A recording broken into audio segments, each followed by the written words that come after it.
ইস, আমরা যদি new yorker হতাম কত জোস হতো। কেন হঠাৎ করে এই কথা কেন? বিশ্বকাপের টিকিটের জন্য নিউ ইয়র্কের নতুন মেয়র জোহরান মামদানি ফিফার সাথে চুক্তি করে নিউ ইয়র্ক সিটির বাসিন্দাদের জন্য 1000টা টিকিট মাত্র $50 দিচ্ছে। কি বলিস, বিশ্বকাপের টিকিট তো হাজার হাজার ডলার দাম। এই কারণেই তো সবাই অবাক। ফিফার ডাইনামিক প্রাইসিংয়ের কারণে কিছু টিকিটের দাম $6000 ক্রস করেছে। নির্বাচনের সময় মামদানি বলেছিল সাধারণ মানুষের জন্য টিকিট সহজলভ্য করবে, এখন সেই কথাই তিনি রেখেছে।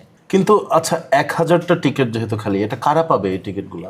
নিউ ইয়র্ক সিটির বাসিন্দারা লটারিতে আবেদন করতে পারবে, ভাগ্য ভালো থাকলে টিকিট মিলবে। কোন কোন ম্যাচের টিকিট পাবে এখানে? মেটলাইফ স্টেডিয়ামে 7টা ম্যাচ, 5টা গ্রুপ পর্ব আর 2টা নকআউট ম্যাচ, তবে ফাইনাল ম্যাচ এই অফারের বাইরে।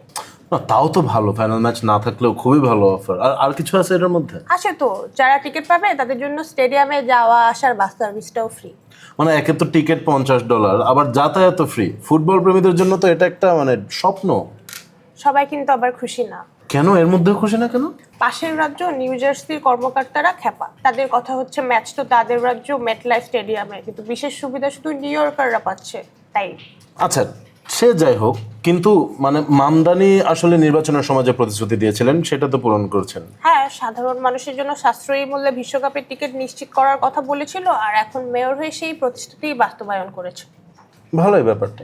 এক্স্যাক্টলি। আরে আমরা যদি নিউ ইয়র্কার হতাম।